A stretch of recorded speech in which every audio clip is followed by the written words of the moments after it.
Existem coisas que o coração não vai esquecer, nem com o tempo.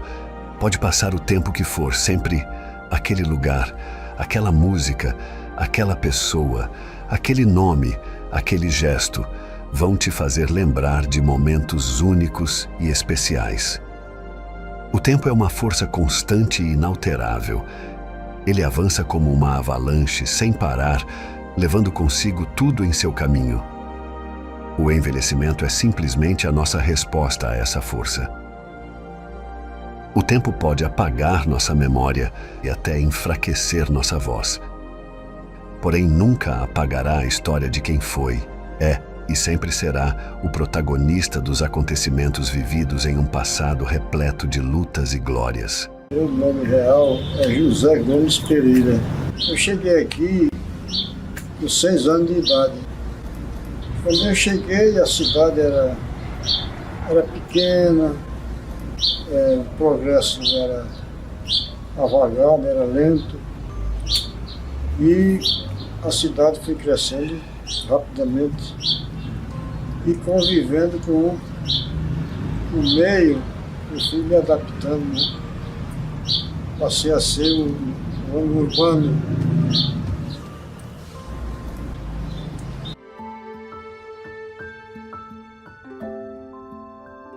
Estudei os primários do Adriano Jorge, na escola Adriano Jorge, depois o ginásio no Colégio Bom Conselho, e em seguida fiz a Escola de Comércio e curso de Letras na Universidade Estadual de Alagoas, que aqui em Arapiraca.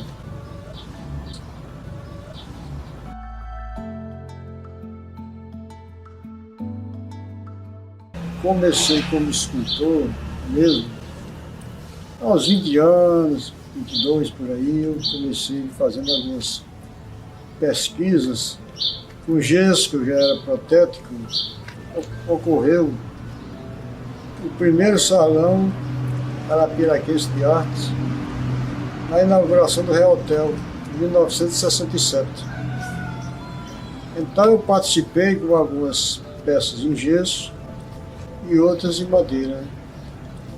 Bom, aí o Marco Mutes, ele falou ali, você, com essas peças de madeira, seus primeiros passos, você vai longe. Se você continuar esculpindo em madeira, você vai desenvolver muito. E foi o que aconteceu, né? Eu abandonei o gesso, porque eu não tinha prática, e ele fez ciente que não era a matéria ideal.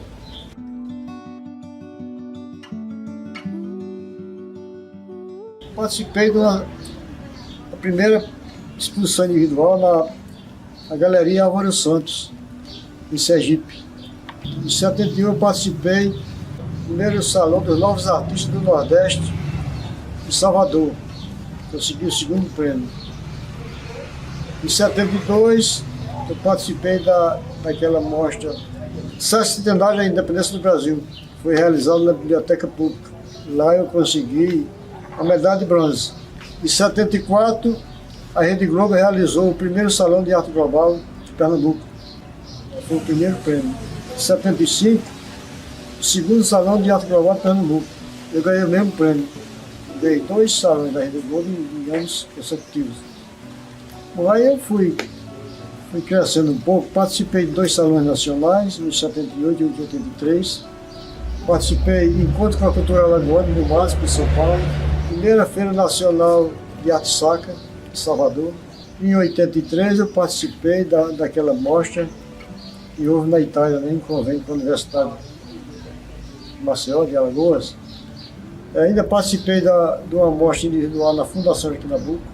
Foi quando eu conheci Ariano Suassuna. Eu falei sobre Arapiraca e sobre a feira, e ele achou interessante. Se você escreve alguma coisa sobre a feira, aí foi os primeiros passos e a primeira lição do mestre, né, que ocorreu assim por acaso. Né? Mário Sotomayor, de saudosa memória, foi quem me impulsionou a seguir, a continuar como folclorista, a evoluir. Né? Mas o Ariano Suassuna, ele me incentivou muito. O pai dele era muito ligado aos Guedes da Paraíba. Eu fiquei frequentando a casa de Ariano Eu viajava à noite, né, como ainda hoje a viagem para Recife à noite. Eu visitava também Marcos Acioli, que era chefe do cerimonial do governo Heraldo Gueiros, eu visitava ele. E visitava Olinda, conhecia Adão Pinheiro, e por aí eu estruturei minha carreira mais fora do que aqui em Alagoas. Nós participamos de uns 4 a 5 salões, aqui em Arapiraca e outros aqui em Maceió e Aracaju. O Ismael Pereira, que foi companheiro do primeiro salão, ele ingressou na política partidária.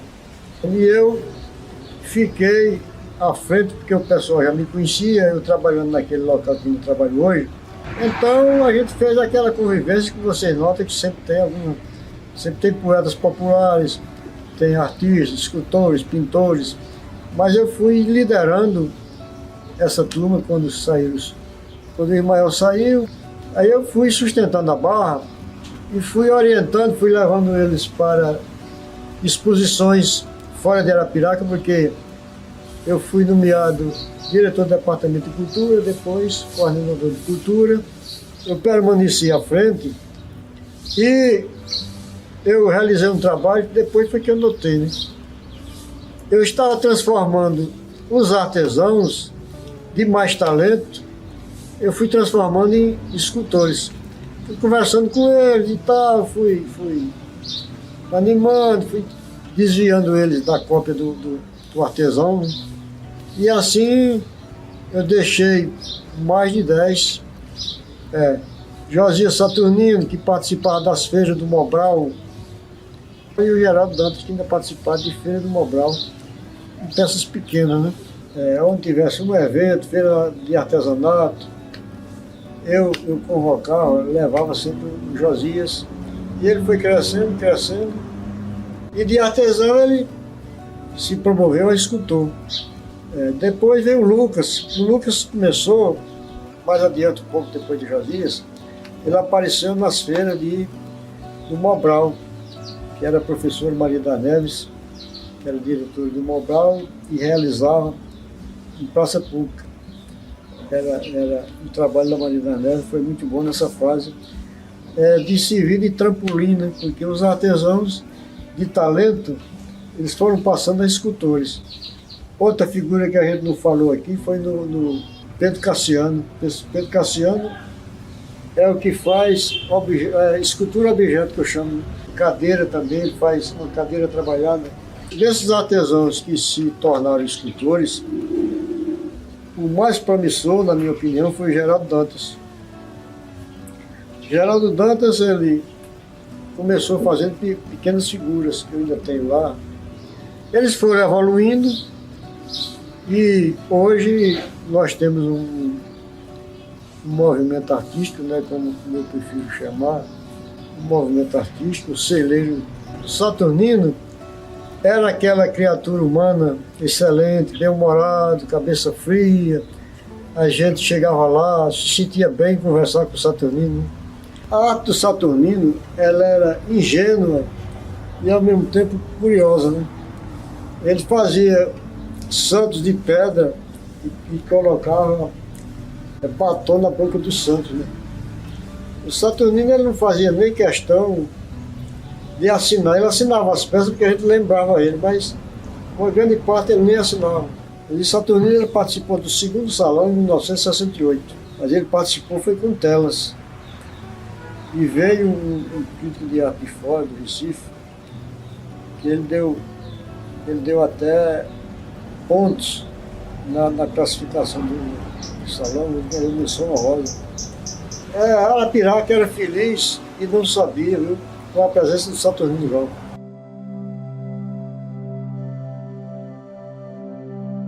Eu me lembrei de os tipos populares do passado e fui escrevendo, né? E o proprietário do jornal, né, o editor-chefe, que era o Dr. Sebastião Lima, de saudosa memória, ele disse: então você devia ir escrevendo sobre o passado de Arapiraca, essas figuras populares que você usa. É muito interessante. E eu fui escrevendo e fui tomando gosto e ao mesmo tempo fazendo escultura, né? Até que, muitos anos depois, eu publiquei Arapiraca através do tempo. Escrevi Alvorada do Sertão, O Homem da Devastação e Mesia do Povo em Trovas. Fui evoluindo assim e hoje eu sou orientador de pesquisas, principalmente pesquisas regionais. Eu não me considero um homem erudito. A minha cultura é popular.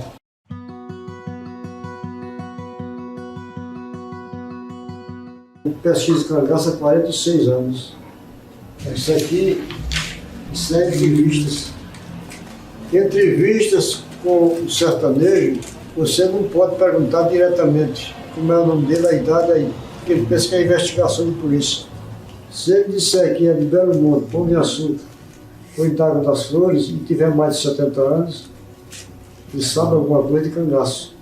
Aí depressa, quando ele sai, eu aproveito o resto da memória que eu tenho ainda, depressa escrevo o que ele diz. E assim, aí, é nos papéis dos guardanapos de restaurante, o senhor Ernesto Ferreira Lima, 81 anos, natural do sítio Lajeiro, em Major Isidório.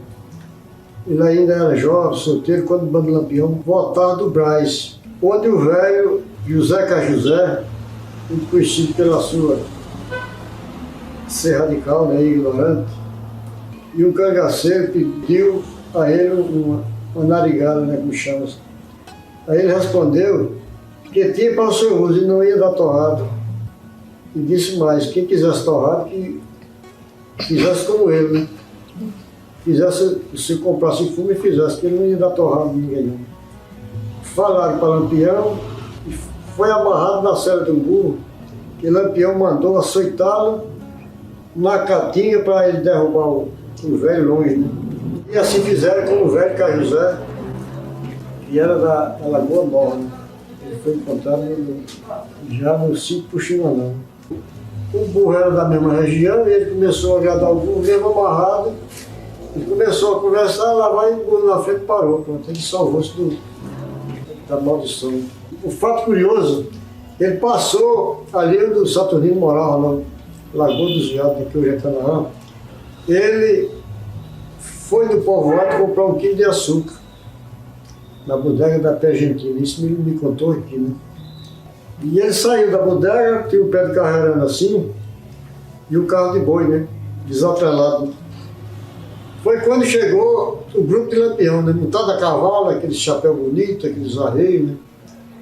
Aí ele olhou assim e disse, eita, é um reisado, né? O Saturnino me contou aqui, né?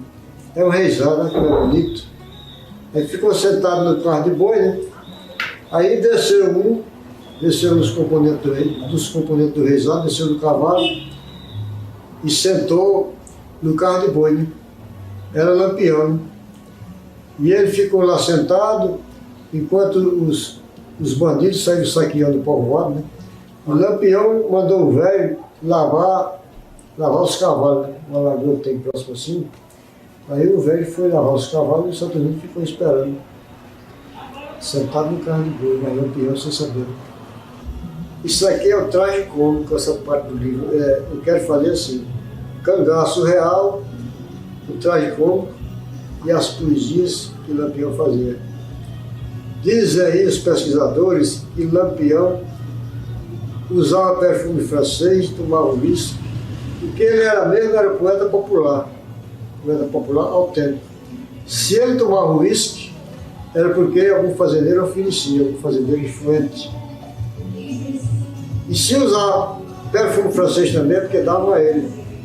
Quanto a tocar sanfona, ele apenas arranhava.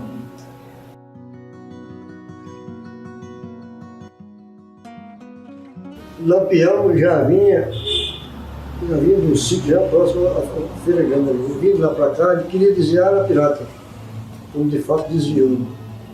Estava a casa aberta, 5 horas da manhã, né? Ele disse, aquilo ali, vamos lá.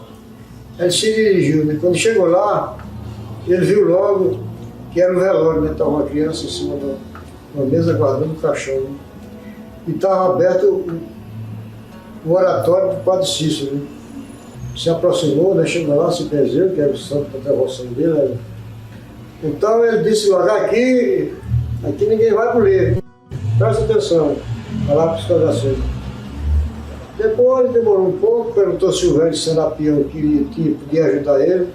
Ele disse, olha, eu não tenho condições porque essa menina morreu e eu tenho que fazer o caixão, fazer o enterro. Ele disse, o senhor está certo.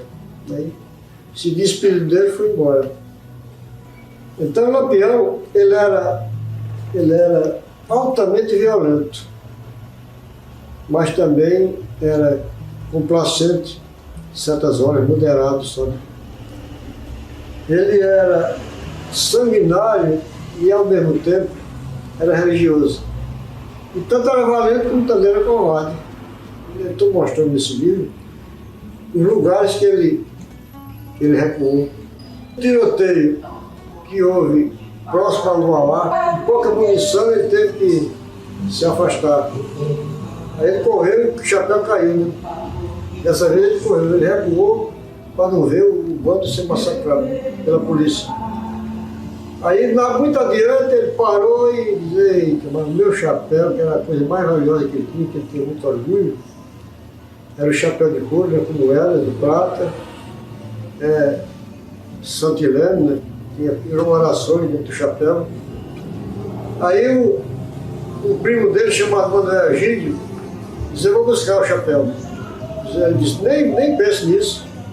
Você nem vai, que a polícia dará, o macaco estão lá. Ele disse, eu vou. Aí Lampião pensou assim, então faz o seguinte, você escolhe aí uns seis homens para ele acompanhar, uns 6 bandidos. Ele disse, eu vou só, eu não quero ninguém. Aí foi. Quando foi se aproximando do chapéu, recebeu logo uma carga de bala. Aí ele também atirou, né? Saiu atirando e sendo alvejado até que apoiou o chapéu e voltou com o chapéu na mão. Quando chegou, foi se aproximando de Lampião para entregar o chapéu, foi entregando o chapéu e caiu morto. Esse era mais valente que ele. Houve o caso do negro, meia-noite, Lampião dizia que era um dos bandidos mais valentes que já teve no grupo. Mas eles foram dormir após o saque da cidade de Souza, eles saqueavam e tiravam o corpo, não deixavam anoitecer, né? Porque só à noite já ajudava eles a se proteger. Né? Ao lado do meia-noite dormiu Ezequiel, irmão do Lampião. Quando foi amanhecendo o dia, o moleque meia-noite, a gente chama o moleque porque ele está a porta fechada. O meia-noite levantou-se, aí diz, eita, estou roubado. Aí disse, só pode ter sido você que me roubou, né? Aí o Ezequiel, irmão do Lampião, disse, você é besta, quer me chamar de ladrão?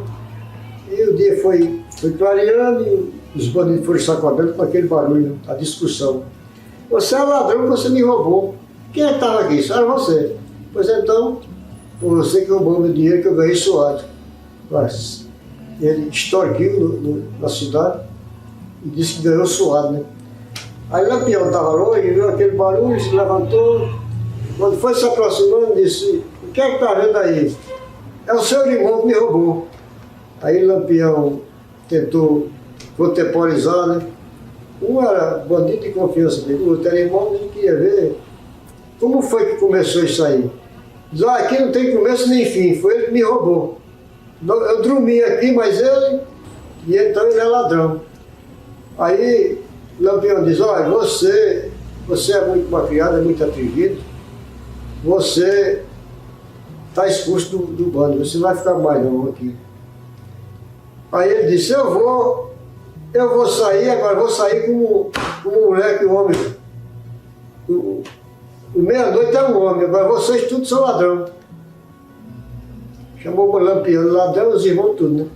Tudo é ladrão aqui, agora homem, quer ver, o homem é o negro meia-noite, vamos para ali pro terreiro e vamos ver Deus por quem é.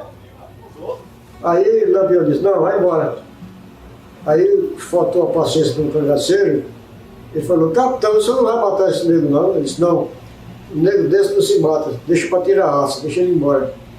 Quando ele estava em Buíca, ele veio descendo, Viu falar que tem um tocador, já no município de Garanhuns, tem um tocador, né? No lugar Riacho do Brito. Aí ele sequestrou um velho lá, João Cochó, para levar ele, para mostrar onde era a casa, né?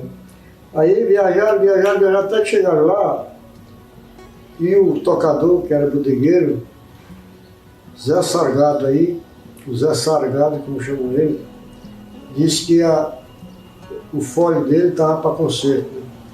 Aí eles ficaram conversando ali, mas a gente passou a noite, a gente ia dançar aqui. Aí largaram-se a beber, quando foi amanhecendo o dia, eles saíram, ia passar na Serrinha, que era mais adiante, mas mataram o guia, um disse que não podia abrir, que era um desacato, abrir a cerca do proprietário. Né? Aí ele foi, já estava encaixaçado, aí atirou no Zé Gomes. O rapaz, pai de 8 filhos, mataram porque ele não quis rasgar a cerca de arame para ele passar, né? Ele queria entrar no outro local. E ele seguiu com um grupo, aí a notícia chegou lá e os velhos, que era de uma família de bandoleiros, bandidos, não era de grupo, né, mas era conhecido como pistoleiro de aluguel, os cacheados. Eles souberam aí, eita, mas mataram o Zé Gomes, mas Lampião fazer uma coisa dessa. E a gente podia até ajudar eles a passar isso aqui, mas cara, uma coisa dessa não se faz. Mas agora se ele passar por aqui vai ser diferente. Pegaram um rifle, um mosquetão, um riúna, 3 velhos. Aí ficaram por ali, acenderam o cigarro e disseram, olha, é eles que vêm por lá, tá vendo? Veio o cachorro na frente, olha, lá vem o bandido. Esses cacheados, eles só deram 3 tiros.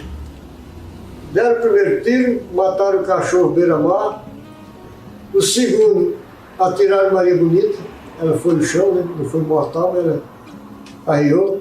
Atiraram outro bandido, tirou o braço. Aí Lampião vinha mais atrás, eita, suspenda, vamos votar.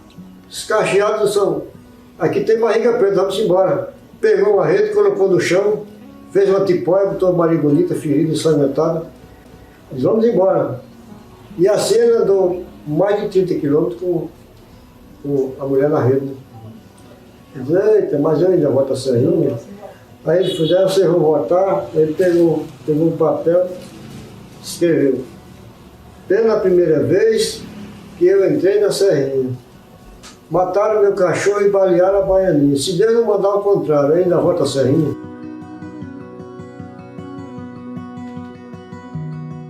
Quando Manuel André chegou a essa região chamada Espigão do Cangandu, ao fazer reconhecimento da área, ele chegou aqui na margem do Riacho Seco e acampou no primeiro dia falando essas palavras. Por enquanto, essa Arapiraca é a minha casa. Esse foi o primeiro ponto onde ele fez o primeiro desmatamento, onde nasceu a cidade de Arapiraca.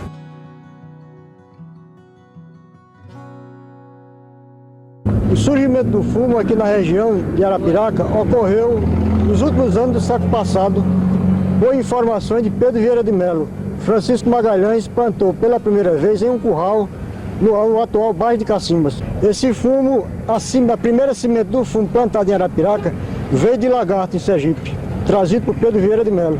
Foi essas informações trazidas por Pedro Vieira de Melo para a família Magalhães, que plantou pela primeira vez. A cidade foi crescendo com muita rapidez e o povo foi demolindo toda a mata para construir. E então a árvore Arapiraca, que é Piptadenia macrocarpa, foi desaparecendo do local. Hoje só existe mais na zona rural. Na zona urbana só existe plantação pequena.